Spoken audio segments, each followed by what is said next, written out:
ప్రపంచంలో ఎక్కడున్నా మీ గోత్రనామాలతో వేదమందిర్ నిర్వహించే ఆన్లైన్ పూజలు హోమాల ద్వారా దైవ అనుగ్రహాన్ని పొందండి.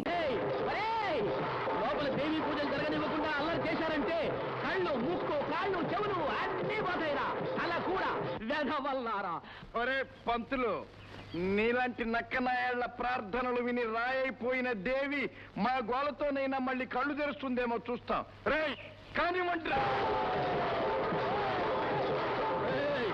ఇలా మీరంతా నన్ను అల్లరి పెట్టారంటే మిమ్మల్ని అందరినీ నరకానికి తీసుకెళ్ళమని ఆ దేవితో చెబుతారు. దేవితో కాదరా, మీ తాతతో చెప్పుకోరా. మాకేట్రా భయం? పొడవల్లారా, నోటికొచ్చినట్టు కూస్తే పోలీసులతో చెప్పి కండగడాల వెనక కూర్చోబెడతాను. ఏమిటి, పోలీసులకు చెప్తావా? చెప్పుకోవటానికి ఇల్లుగా నిన్ను పైకి పంపించేయమంటావా? ఏమిట్రా సంబోధన? వేదశాస్త్రాలు వెనక నుంచి ముందుకు అప్పగించే నన్ను పట్టుకొని వేధవ మాటలు అంటావా? రే అబ్బులు, అరే సుబ్బు, శాస్త్రాలు చదివిన పండితుల వారికి మన తీర్థం కాస్త ఇవ్వండిరా, మోక్షానికి వెళ్తారు. వేధవల్లారా, పవిత్ర గంగా జలం తప్ప ఏమి ముట్టుకొని నాకు ఏమిట్రా ఈ అన్యాయం?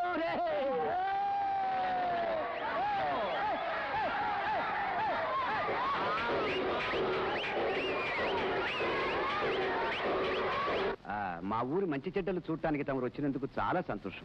కాదు మరి ఇన్స్పెక్టర్ గారు, మీరు చూడదలుచుకున్న మంచి చెడ్డల్లో డాక్టర్ గారు మంచి. ఇన్స్పెక్టర్ గారు, మా చెల్లెలు రాధ. నమస్కారం. నమస్తే. ఇన్స్పెక్టర్ గారు, ఈ రాధాదేవి చాలా గొప్ప మనిషి. ఈవిడ మంచితనం చూస్తుంటే ముద్దొస్తుంది అనుకోండి. ఊళ్ళో పిల్లల కోసం స్కూల్ పెట్టింది, మహత్తరంగా పాఠాలు చెబుతోంది. తీరిక దొరికినప్పుడల్లా ఊళ్ళో ఉన్న రోగాలన్నింటినీ పొలిమేర అవతలు ధర్మిస్తోంది. ఈవిడ సపర్యలు చూస్తుంటే నాకు కూడా ఏదైనా జబ్బు చేస్తే బాగుండు అనిపిస్తోందండి. అభిమానం కొద్దీ ప్రెసిడెంట్ గారు మరీ అంటున్నారు. కాకపోతే ఇంజక్షన్లు ఇవ్వటంలోనూ మందులు ఇవ్వటంలోనూ కాన్పు కేసుల్లోనూ నాకు సహాయపడుతుంది. అంటే వీరు కూడా డాక్టర్ అన్నమాట? కాదు, కాంపౌండర్. అదేమిటండి అలా అంటారు? వయసు వచ్చినా బుద్ధి రాని వాళ్ళు పెద్దలు కానట్లే వైద్యం వచ్చినా డిగ్రీ లేని వాళ్ళు డాక్టర్లు కాదుగా. చూసారా చమత్కారం ఇన్స్పెక్టర్ గారు. బాగుండదని కానీ ఆ మాటలకు ఆనందం పట్టలేక నాకు చిన్నులు దొక్కాలనిపిస్తుంది అనుకోండి. ఇన్స్పెక్టర్ గారు, యథార్థం చెప్పాలంటే కనీసం కాంపౌండర్ కూడా ఈ అడవుల్లో ఉండటానికి ఇష్టపడడు. మరి మీరెలా పనిచేస్తున్నారు? చాలా కాలం క్రితం గాలి మార్పిడి కోసం నేను ఈ ఊరొచ్చాను. అదే సమయానికి ఇక్కడ కలరా అంటువ్యాధి వ్యాపించింది. నా దగ్గర ఉన్న మందులేవో ఇచ్చి వీళ్ళని ఆదుకున్నాను. దాంతో ఈ పల్లె ప్రజలంతా మీరు తిరిగి వెళ్ళటానికి వీలు లేదని పట్టుబట్టారు. నేను వీళ్ళ అమాయకత ఆప్యాయత చూసి కాదనలేకపోయాను. డిగ్రీలు పుచ్చుకునే డాక్టర్లంతా పట్టణాలలోనే ఉండాలనుకుంటే ఇక ఈ పల్లెటూళ్ళు ఏం కావాలి చెప్పండి. ఇన్స్పెక్టర్ బాబు, ఇన్స్పెక్టర్ బాబు, ఇన్స్పెక్టర్ బాబు, రక్షించండి. ఆ రాక్షసు ముగ్గు నుంచి నన్ను రక్షించండి బాబు. ఏమిటయా పంతులు, గోచలా ఊడిపోయింది. సరదాగా పిక్కున్నావా? నా మొహం, నా పిండాకుడు, నా శ్రాద్ధం. నాకు సరదా ఏమిటండి? ఇదంతా ఆ కోతిమూక చేసిన వ్యవహారం. ఎవరు ఏం చేశారు? అదేనండి, ఆ తొంటరి మధుగాడు విప్పసారా బాగా తప్ప త్రాగి కేరింతలు కొడుతూ బాజాలు కొడుతుంటే, ఒరే ఇది గుడిరా, దేవి నిన్ను కొడుతుందిరా అంటే వాడు నన్నే కొట్టాడండి. ఏమిటి, నీలాంటి ఉత్తముని ఉతికేశాడా? అబ్బే లేదు, ఉతికి ఆరేశాడు. ఆహా, ఎంత దారుణం. రోజు రోజుకి ధరలు పెరిగిపోతున్నట్టు దౌర్జన్యాలు కూడా పెరిగిపోతున్నాయి. అయ్యా ఇన్స్పెక్టర్ గారు, కోతి తోకకు నిప్పంటిస్తే అది లంకంతా కాల్చివేసినట్లు ఈ వాడను వాడు దగ్ధం చేయడానికి ప్రతిజ్ఞ పట్టాడు బాబు. పోనీయండి పూజారి గారు, పండగ పూట పాపాత్ముల్ని పరాయి వాళ్ళని కూడా క్షమించాలి. ఇవాళకి అతని కూడా వదిలేయండి. అలాగే, నీ మాట కదంటానా? ఒక్క రోజైతే విడిచేయచ్చు. రోజు వాడి దినచర్య ఇదే కదా. పూజారి గారు, మీరే కంగారు పడకండి. అతని సంగతి నేను చూస్తాను. అలాగే, మీరు వెళ్ళండి. మీరుండగా నాకేమి భయము. ప్రణామాలు. రాధాదేవి గారు, తీరిగ్గా ఉన్నప్పుడు మీ స్కూల్ చూడడానికి వస్తాను. తప్పకుండా రండి. వస్తాను డాక్టర్ గారు. రే సన్నాసులా, ఆడపిల్లలు ముగ్గులు వేస్తున్నట్టు కులుకుతూ పూస్తారా? రే రే పుయ్య తారు ఉన్నాయి.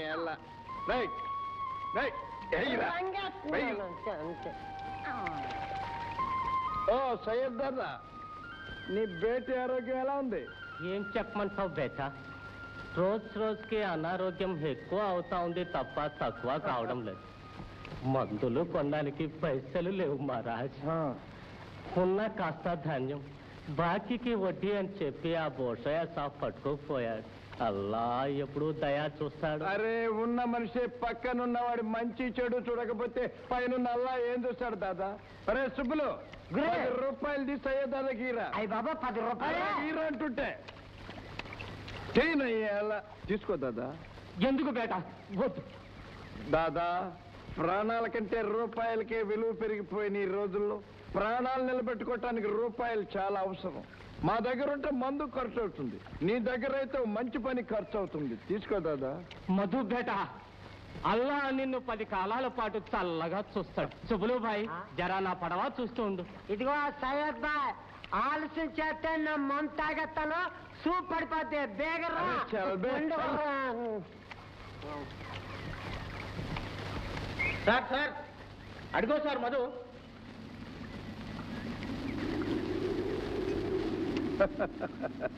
నమస్కారం ఇన్స్పెక్టర్ బాబు. నమస్కారం. మీరు ఒక్కరే కాల్ చేసుకుంటున్నారు, అంత స్వార్థం పనికిరాదు, మనకి కూడా పడేయండి.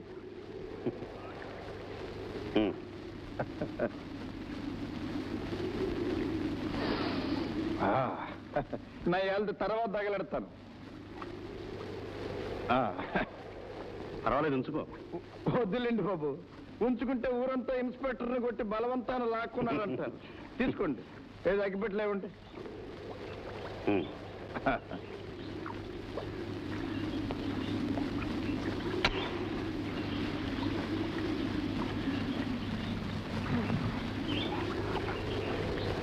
ఒక చుక్కేసుకోండి బాబు, మంచి సరుకు, మేడ్ ఇన్ ఆంధ్ర. ఇది చట్టవిరుద్ధం అని నీకు తెలుసా? చట్టం గురించి నాకు చెప్పకండి ఇన్స్పెక్టర్ బాబు. చీకట్లో జరిగేది ఏది మీ చట్టం పట్టించుకోదు. విదేశీ విస్కీలు, ఫారెన్ సరుకులు బజారుల్లో పారేసి డబ్బు చేసుకోవటం చట్ట విరుద్ధం కాదా? పెద్దలు గద్దెలెక్కి గద్దల్లా పేదల్ని పొడుచుకు తింటాం చట్ట విరుద్ధం కాదా? ఏదో కష్టాలు మర్చిపోవటానికి, కన్నీళ్లు తుడుచుకోవటానికి ఒక చుక్క, అది మేడ్ ఇన్ ఆంధ్ర సరుకు తీసుకోవటం చట్ట విరుద్ధం అంటారా? అవునులేండి, మీరు మా ఊరి కొత్త కదూ, ఈ ఊరి పాత కథలేవి మీకు తెలియవు. తీసుకోండి బాబు. నేను తాగను. ఓ, సారాయి దాకా సరసాలు చేయక, సరదాల్లో తేలక మరేం చేస్తారు బాబు? ఓ, కొంపదీసి డ్యూటీ కరెక్ట్ గా చేస్తారు. ఏంటి? ఈ ఊరు వచ్చిందే అందుకు. అది సరే, ఇంతకీ నువ్వేం చేస్తుంటావు? ఇన్స్పెక్టర్ బాబు, ఎదురుగాలికి తుఫానికి చిక్కుకుని జీవితం నావెప్పుడో బద్దలైంది. లోతు తెలియని నీటిలో మునిగి దారి కోసం వెతుకుతున్నాను. నా మనస్సుతో పాటు నాకున్నవన్నీ పోగొట్టుకున్నాను. నాకు మిగిలిందల్లా ఆ పడవ. దాన్నే ఆధారంగా చేసుకు బ్రతుకుతున్నాను. ఇప్పుడు దాన్ని బాగు చేసుకుంటున్నాను.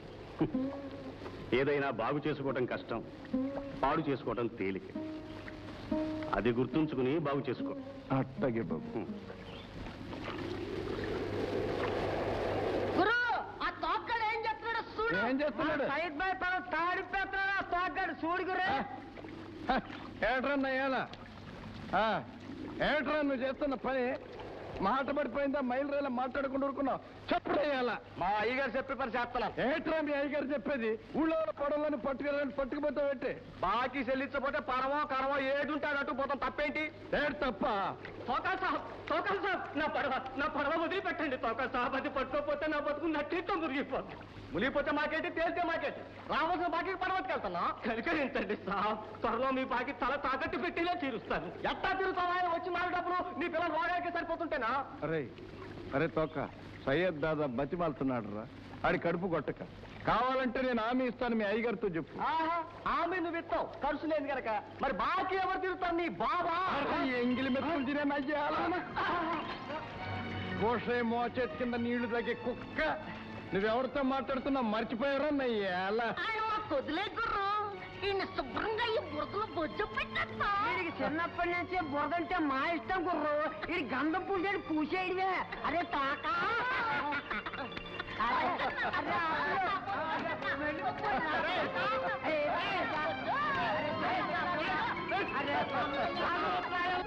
మిమ్మల్ని వదిలిపెట్టానంటే మా అయ్యగారితో చెప్పి. ఏమిటి, ఏమైంది? చూడండి అమ్మా, చిత్తుగా తాగేసి ఉత్తిపోయిన సాగు కట్టేశారు. ఇలాంటి తాగుబోతులకి తిరుగుబోతులకి దూరంగా ఉండడం మనకే మంచిది. వీళ్ళకి హద్దు పొద్దు లేకుండా పోయింది. చెప్తాం.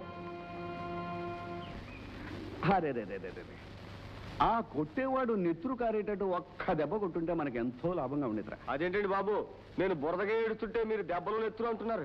ఏమీ లేదురా, నువ్వు ఖచ్చితమైన దెబ్బ ఒక్కటి తినొచ్చావనుకో, పోలీస్ స్టేషన్ తీసుకెళ్లి ఆ నెత్తురు చూపించి నిన్ను హత్య చేయబోయాడని రిపోర్ట్ ఇచ్చి అరెస్ట్ చేయించుండేవాడిని. ఇప్పటికైనా మించిపోయింది లేదారా? అలా కూర్చో. ఎందుకండి బాబు? ఏమీ లేదురా, ఒక చిన్న దెబ్బ. కూర్చో. కొంచెం నెమ్మదిగా కొట్టండి బాబు. ఆ? ఏమిట్రా ఉరిశిక్ష వేయబోతున్నట్టు ఏదో పెద్ద కంగారు పడిపోతున్నావు? కళ్ళు మూసుకుంటే క్షణం సేపు మూసుకో. ఎందుకైనా మంచిది ఆ చెవులు కూడా మూసుకో, టప్ అనే శబ్దం వినపడకుండా. ఒరే, అయిపోయిందిరా పని, ఇంకా కళ్ళు మూసుకుని ఎవరా తెరు. ఆ చేతులు కూడా తీశారా? ఏది ఇలా చూడు. అది అలా నెత్తురు కనపడాలరా. చెప్తాను పద. చూడండి ఇన్స్పెక్టర్ గారు, చూడండి, చీమకు కూడా అపకారం చేయని మా తోకగాడిని నెత్తురు కారేటట్టు కొట్టాడు ఆ మధు గారు. ఊళ్ళో తమరున్నారని, తమ చట్టం ఉందని, తప్పు చేస్తే అది దండిస్తుందని కూడా లెక్క చేయకుండా చెలదెగుతున్నాడు వాడు. మధు కొట్టాడు. వాడిని అలా వదిలేస్తే డప్పు కొట్టినట్టు మిమ్మల్ని నన్ను కొట్టి చట్టాన్ని కూడా చుట్ట పెట్టి తినేస్తాడు. అసలు ఇంతకీ ఏం జరిగింది? పాడు పని చేస్తుంటే పాపంరా నాయన వద్దు అన్నాను, అంతే మీద పడి కొట్టేశాడు. సమయానికి రాధం వచ్చింది కనుక చావు నుంచి తప్పించుకున్నా. ఓహో, రాధాదేవి చూసిందన్నమాట. భద్రయ్య, వెళ్ళి మధుని వెంట పెట్టి తీసుకురా.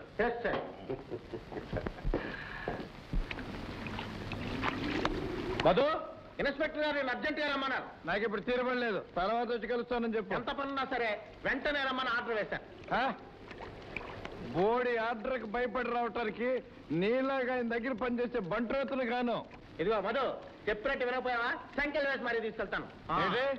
సంఖ్యలు వేసి తీసుకుపోతావా? రా. నిన్నే చేస్తాను. ఏంటి మిసాలు భద్ర గారు, నా చేతికి సంఖ్యలు వేస్తానని మీరు బురదలో పడ్డారేంటి? సరదాగుందా? హెడ్ కానిస్టేబుల్ గారిని చూస్తుంటే బురద పావులా కనిపిస్తున్నారు. కథల సుప్పులో బురద పావు కాదురా, బురద పంది గున్నేలుగు.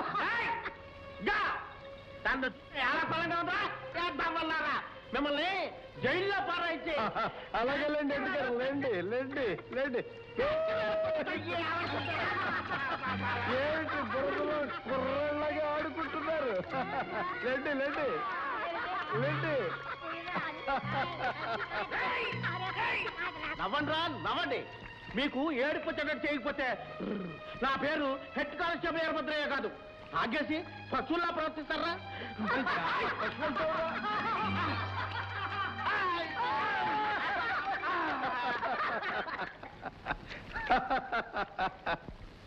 సార్, మీరు రమ్మన్నారని మర్యాదగా చెప్పాను సార్. రాను పో, కావాలంటే ఆ ఇన్స్పెక్టర్ గారిని ఇక్కడికి రమ్మను. అడ్డమైన వాళ్ళు పిలుస్తూ వస్తానా అని తప్పుడు వాగుడు వాగాడు సార్. తప్పురా అని మర్యాదగా చెప్తే నన్ను బురదలోకి ఇచ్చి పందిని తొలిచాడు సార్. చూశారా ఇన్స్పెక్టర్ గారు, వాడి ఎంత బరి తెగించాడు. వాడి కళ్ళు నిచ్చినేసుకుని నెత్తికి ఎక్కేసుకుంటాయి, లేకపోతే మిమ్మల్ని కూడా కడతాడు. భద్రయ్య, ఇంకొంతమంది కానిస్టేబుల్ తీసుకుని వెళ్ళి వాడిని అరెస్ట్ చేసి తీసుకురా. వాళ్ళకంత శ్రమ ఎందుకు రండి ఇన్స్పెక్టర్ బాబు, మళ్ళీ బురదలో పడతాదేమో, అందుకని నేనే వచ్చేసాను. నువ్వా?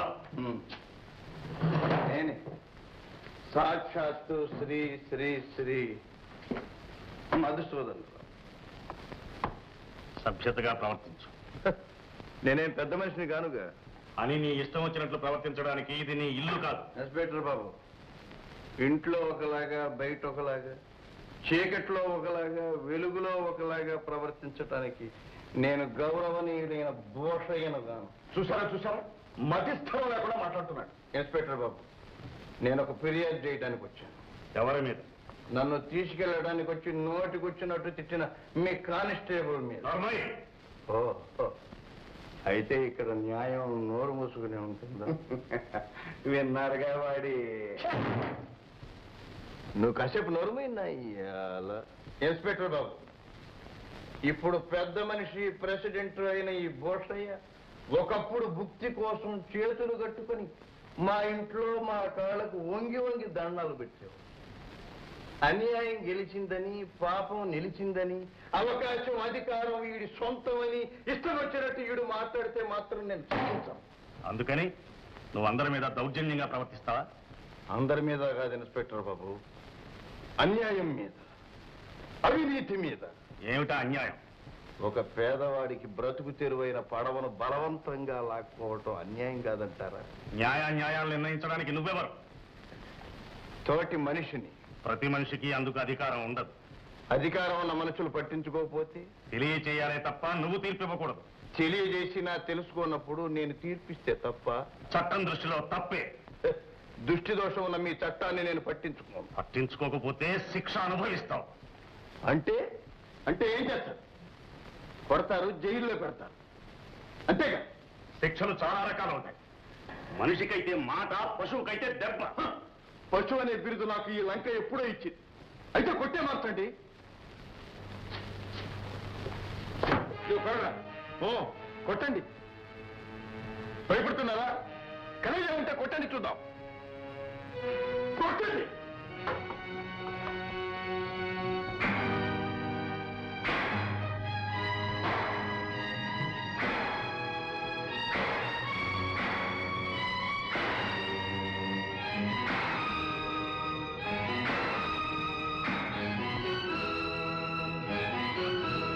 అబ్బే!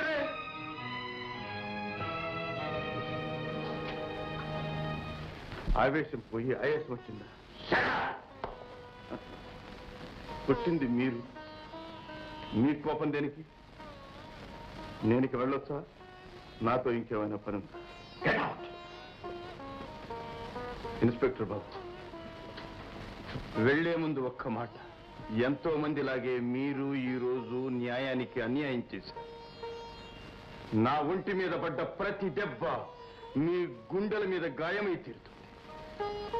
గుర్తుంచుకోండి. చూసారా మీ చేతిలో సాగు దెబ్బలు కూడా ఎలా వాగుతున్నాడు. దయచేసి మీరు కూడా ఇక్కడి నుంచి వెళ్ళిపోండి ప్లీజ్.